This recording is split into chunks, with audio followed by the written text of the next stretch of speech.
Okay, this evening I'm going to talk about gateways to the 21st century, an idea of what amateur radio might look like 10 years from now and how we can get there. So I can the agenda I'm going to cover is the current situation. Is that thing coming through? Are the view graphs coming through okay on the talk?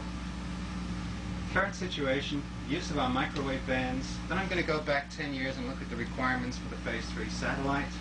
Talk about terrestrial and satellite gateways, some user equipment that you're going to need to use with the gateways, communication links, and then we're going to speculate a little bit towards the future, interplanetary links, and what amateur radio might look like in the 21st century. However, before I start, I'm going to put this view graph up there, and I'm not going to say anything about it until later.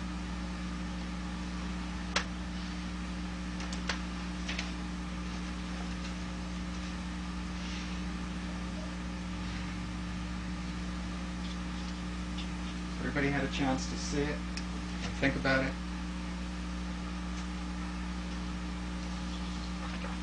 Let's take a look at the current situation. Its current situation is threefold. We talk about satellite users, future spacecraft under development, and our bands. Our satellite users, as they communicate with AMSAT, they vocally want mode B. Okay, people who are getting into OSCA for the first time remember OSCA 7, mode B, and they want mode B. And they look at OSCA 21, they want mode B. However, if you really look at the situation, OSCA 13 has mode B, and it's very lightly loaded. You listen to it, and there's nobody using it. We have one communication satellite under development in Europe, Phase 3D. There are some other digital and educational satellites under development, but Phase 4 in the USA has been delayed, has been postponed, if not delayed. On the other hand, looking at our VHF and microwave bands, 2 meters and 70 centimeters are crowded in most parts of the world. We're losing parts of the band. Our microwave bands are secondary allocations in amateur radio. We're not primary. And apart from packet radio, we're still using 1970 technology. Yeah, we've made the rigs a little smaller, but it's still 1970 approaches. And while the commercial people who are trying to get hold of our bands have a plan for what they want to do with it, we don't.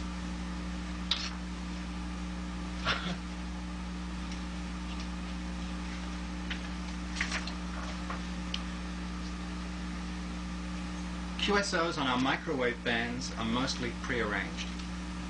People don't get on 10 gigs and call CQ and expect to work somebody like we do on 2 meters or 20 meters. One of the reasons is antennas are very directional. If 3 people are in a particular city or area like this, ABC, and they've got their antennas pointed off, they can call all night. They're not going to talk to each other. So why don't they use the same technology that we use on 2 meters and 70 centimeters?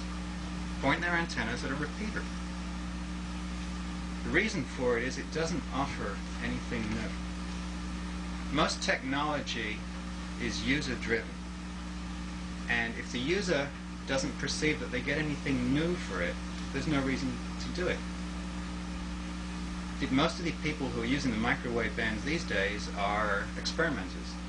And those QSOs are prearranged. They get on the phone and say, all right, let's get on 10 gigs tonight and have a chat. Or they'll arrange to go and put all their stuff in the trunk of cars, drive off to a couple of hilltops, have a QSO, try and break a record, and write it up in QST.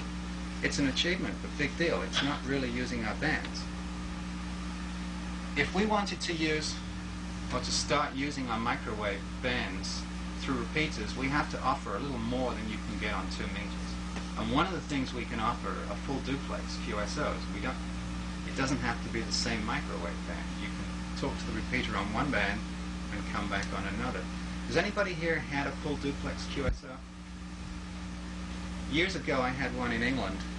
I was operating 2 meters, the other station was operating on 160 meters. And it was full duplex. It was great. You could interrupt.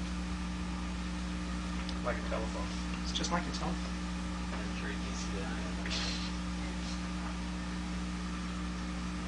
Okay, let's back off a little bit and look at the design requirements that went into the Phase 3A satellite.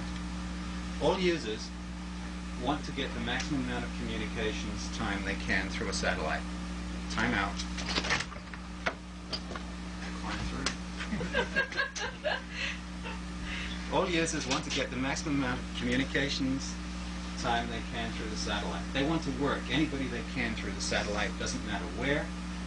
We also know that at least 90% of the amateur radio population are distributed around the northern hemisphere, and we had to meet these requirements with one spacecraft.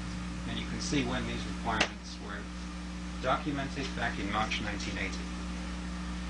Well, we met those requirements with the Phase 3 spacecraft. That was Phase 3A that never quite made it into orbit, Oscar 10 and Oscar 13. But let's add a couple of things to those requirements. Maybe there's a different way of providing people with what they want. We want something that'll provide local communications capacity, provide something that's not previously available, because otherwise there's no reason for people to use it, and it has to cost not too much money. Now, adding to that requirement, adding to that note that the amateurs are distributed in the northern hemisphere, most amateurs also live in urban areas. Gateway technology was not available in 1980, and it is available today. Let's take a look at the gateway. Okay, the top drawing shows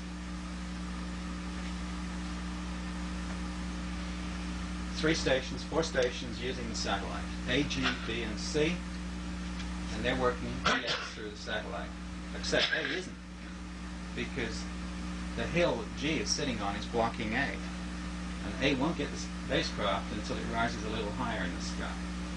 If we take a look at the bottom drawing, everybody's working through G, where G is the gateway, A has better access to it. All we've done is we've effectively put two transponders in series.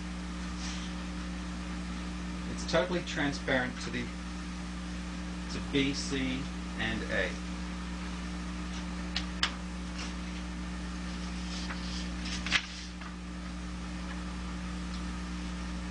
Okay, here's a drawing of what that conceptual gateway would look at. I like the word conceptual. NASA uses it to describe pure fiction. This is a conceptual way of how this system is going to look at. Okay, we don't have to worry about the details.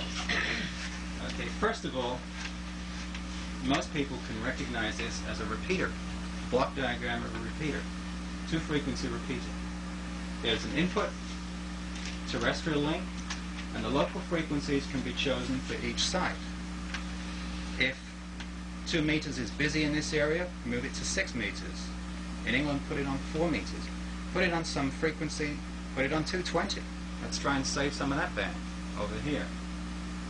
The up converter and the down converter to the satellite link, well, that's governed by the frequencies the satellite's going to look at. We've got a computer in there controlling it. We've got a local beacon that's downlinking. It can give telemetry information for what's going on at the site if the site is remote. It can even give you the schedules. It's modular. It's built to comply with standards. Here's another conceptual slide. I picked terrestrial frequencies of 1.2 and 2.4 gigahertz as my example, simply because those are the Oscar 13 frequencies. So anybody using this gateway who can already work Oscar 13 wouldn't have to go out and get something new. You don't have to move your antenna in azimuth and elevation. That means if you live in an apartment and you have a balcony and you're lucky enough to be pointed at the gateway, you can just mount it on the balcony. It looks like a TV antenna. People who live in restricted areas for antennas, they can use something like that. The equipment is state-of-the-art. I mean, look at all the TV RO equipment that's available and can be modified. It would provide full duplex communications, something that we don't have now. Self-monitoring capability, you can hear yourself just to make sure it's working. It's reasonably cheap, and it's modular. And as far as the user is concerned, his radio is mode B. He's just got a black box that mounts up on the antenna, okay, or aerial, as I gave this talk in England. So it's not very much different to the way the person is working now. Now, if we have one gateway in Washington, we could link it to a gateway in Baltimore, which could be linked to a gateway in Philadelphia, which could be linked to a gateway in New York, which could be linked to a gateway in Boston or in London. It doesn't seem to make any difference whether you have a terrestrial link or a satellite link, at least as far as the block diagram is concerned. If we start using our microwave bands for links between terrestrial gateways, we're starting to use our microwave bands. And we're using them in the mode that they're most suitable for point-to-point links.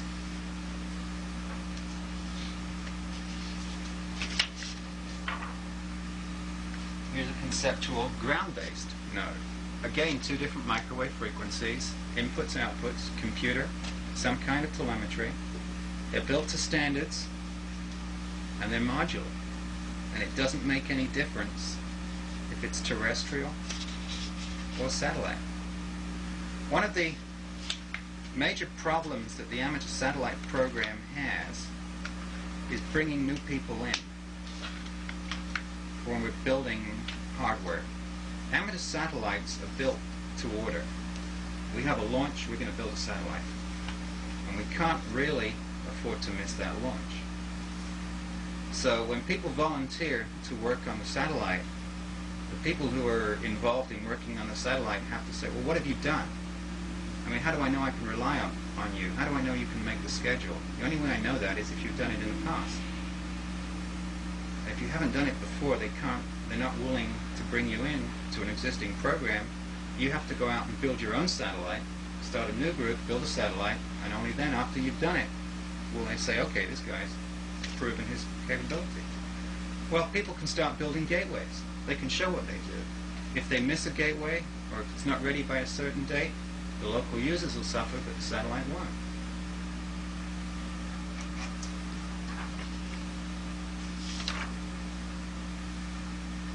How would we use some of these gateways?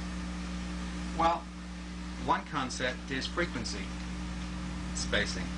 We'd have 4 different passbands, or sections of the passband. At the low end, you could have local conversations.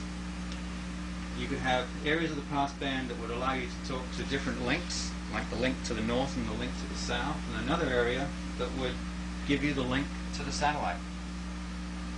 If you wanted to work locally, you'd pick a frequency in the local zone. If you wanted to work somebody to the south, you'd pick a frequency in that zone.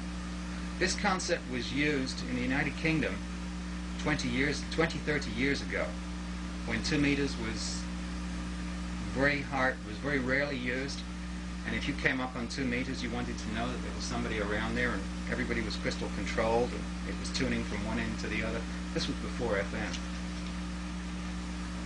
So they picked sections of the passband and they allocated them to certain areas. London had a particular set of frequencies, the Midlands, the North, Scotland. So you knew if the band was open and you wanted to talk to Scotland, you knew which part of the band to look for them at.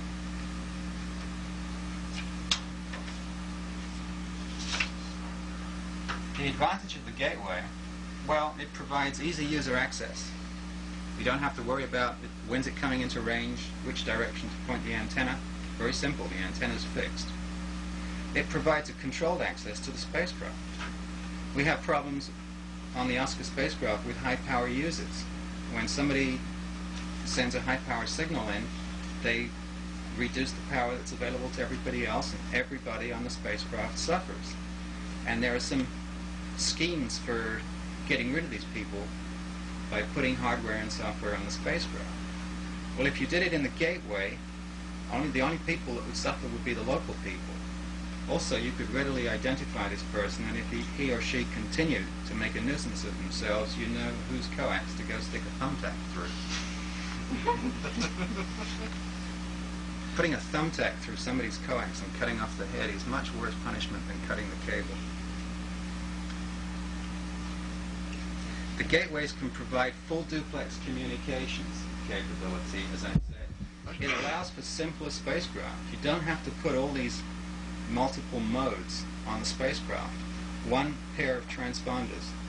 No mode switching, no nothing. Now, spacecraft builders are interested in the challenge of building the spacecraft. They very rarely use the spacecraft. And right now they're interested in going to higher and higher frequencies. And the users, remember, are talking about mode B. So if the spacecraft builders, they're doing this in their spare time. You can't pay them to do it. They'll build what they want to build. If what they want to build isn't going to be used, well, yeah, we've got a nice spacecraft up there, it's working fine, but nobody's using it. Was there any point in doing it other than gratifying the desires of a few people who were building the spacecraft? The users get what they want, the spacecraft builders get what they want. Everybody's happy. With the ground nodes, we can test different concepts before we fly them. Is PSK the best way to go? What's the best baud rate to use? We can try these out on the ground, see what they work. We can simulate Doppler. We can get people's comments rather than a small group of people. We can try these things out and see which one works better. It's very expensive to try them sequentially, one spacecraft at a time. I said before, it provides a training ground for developing new talent, and it lowers the price of entry into satellite communications, hopefully. To get onto Oscar 13, if you're going to go out and buy 2 multi-mode radios, you're going to spend a lot of money. Hopefully we can make it a lot cheaper.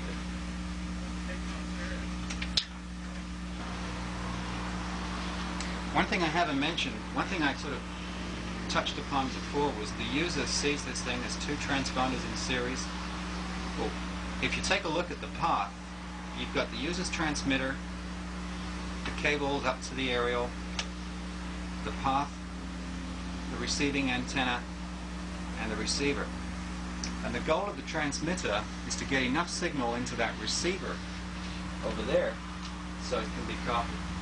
And the things that affect that signal are the transmitter power out, the gains of the two antennas, the path loss over the distance, and the noise. We mustn't forget the noise. That's a great contributor there.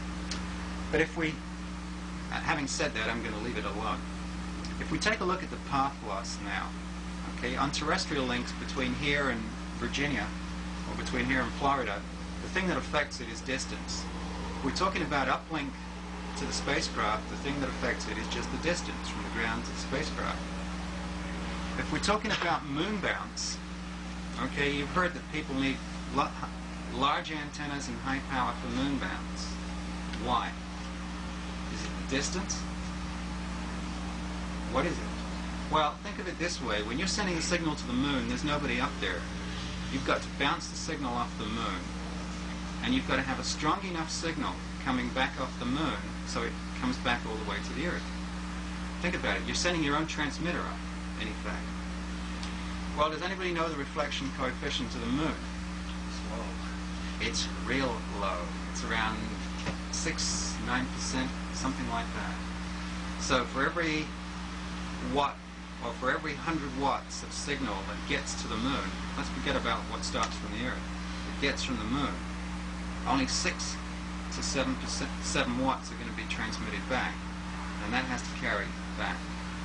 But the signal loss on a one-way contact to the moon is only due to distance. Now let's take a look at the kinds of signal strengths you need to transmit there. There are equations that let you work this out, but I plotted a graph and it said, assuming a dish at each end of the link, the same size dish, 100 watts transmit power, we're talking CW, 100 hertz bandwidth of signal to noise ratio, and 100 degrees Kelvin receiver temperature, with a 4-meter dish at 23 centimeters out here, you can talk out about almost 400 million kilometers. Some DX, right? Okay, even with a 2-meter dish, that'll take you out 100 million kilometers. Well, how far away is 100 million kilometers? How far is the moon?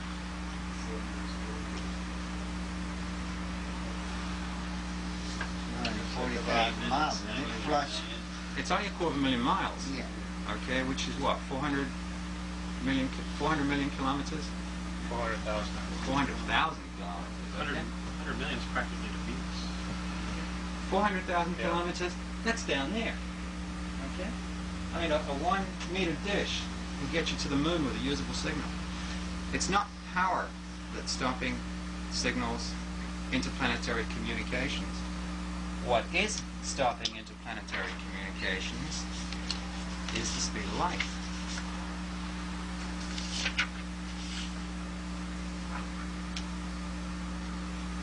Have a look at a conceptual Earth-Mars link. Okay? We've got Earth when it's close to Mars. The distance is only 78 million kilometers. And when Mars is furthest from the Earth, it's about 230 million kilometers. Well, as I showed before, the distance is easy. It's the time delay. Anybody not listened to a pileup on 20 meters? DX pileup on 20 meters? Or MIR go by? Or WA4SIR go by?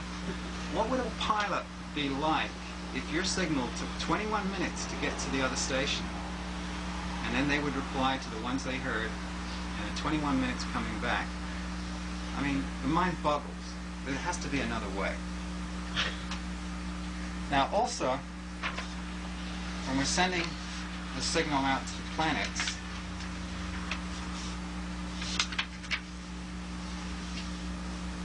okay, we have to figure out antenna pointing, right? What percentage of the time is Mars available in our sky? Okay, we're down on the ground here. We want to talk to Mars base.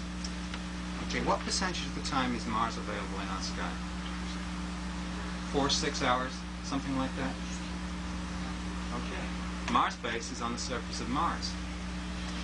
Mars is rotating too. Even if Mars base can see the Earth, and we can see Mars, okay, now we have two things. Can we see each other? Which surface of Mars is facing our surface at any one time? I mean, computer programs can be written to solve these problems, but so that problem is overcome. Doppler shift. Okay, we talked about 100 Hertz bandwidth. Okay, Earth is rotating, Mars is rotating. And there's some Doppler shift going on there, but these things can be overcome. On the other hand, if we had a gateway and a satellite link, all we have to do is point our signal at the satellite. A direct path is achievable, but it's difficult to use. An indirect path by amateurs is difficult to achieve, but it's easy to use, because we have to build communication satellites and put them in orbit around both planets. At the AMSAT Space Symposium, Carl Mainzer, DJ4ZC, who had the original Phase 3A concept, proposed sending an amateur communication satellite to Mars. And it's feasible, and we can do it with technology that we have today. So it may not be as difficult as it is here, shown, but it's still difficult. Now, since real-time communications are not going to be that practical, if we use non-real-time communications, packet, or some other means that we haven't thought of right now, there's no real reason for anybody who wants to send a message to Mars base to actually talk to them directly. The challenge of doing it will always be there, and there will always be people who want to do it. But through gateways, we can do it.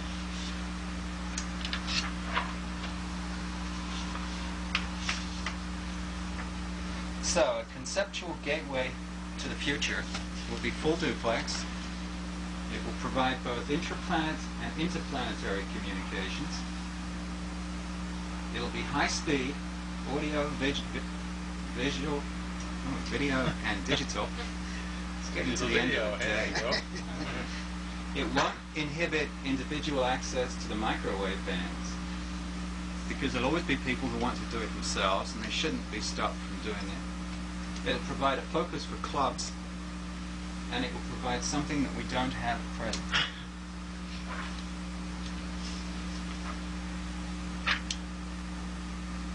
Now, I said that we don't have to build those satellites. Okay? NASA is going to have links to Moon base and Mars base in the future. Okay? Why can't the amateurs get a node that has some kind of link into the system and use either unused frequency or unused time? Ron Paris said that, okay, now, amateur radio is in space to stay. The Russians are in favor of it. In fact, they put outside antennas on Mir to do that. And the astronauts are trying to get amateur radio equipment manifested as personal items on the space shuttles, so that they won't need special permission for SAREX flights. So anytime they go, they can, and their license, they can take their equipment. But the big problem with shuttle amateur radio is the outside antenna. There isn't one. Ron says that there are bulkhead connectors in the shuttle in the payload bay that could be used for putting antennas in there. But it'll cost around $18,000 to handle the paperwork for the modifications. If we want amateur radio gateways to the Moon base and Mars, we need to start asking for them, planning for them, and making noises about them now, so they're built into the system from the start, and we won't require the modifications. Summarize. Gateways can radically change amateur radio. They can provide full duplex high-speed capability for both space and ground use. Look at the way the packet radio network grew up. Nodes appeared all over the place, and links appeared all over the world. You can leave I claim the first non-real-time QSO between Washington and Moscow. I left a packet message on N4QQ, and it got to you A3CR in Moscow. And the interesting thing about there is it went through Israel. And up till 6 months before that, the Israelis were not allowed to talk to the Russians. Glasnost changed all that. Gateways are feasible. They use 1990 technology. An HF packet BBS, something like W3IWI uses, costs around $5,000. I won't say costs around $5,000, but Tom's got about $5,000 worth of equipment invested in it if you priced it new. And he just leaves it there for amateur radio use. And there are other people that do the same. They're crazy, but they do it. And never on note, if you're going to buy the TNC and the antennas and the radios, it costs around $500. You need a target price for the gateway for around $5,000. And it's achievable. But gateways need standards, imagination, a top-down design. Look at the mass packet radios in today. We need to educate people to know which way they're going and how, and have a bottom-up implementation. And if you remember that view graph I put up at the beginning, I'll just put this one up and not say anything.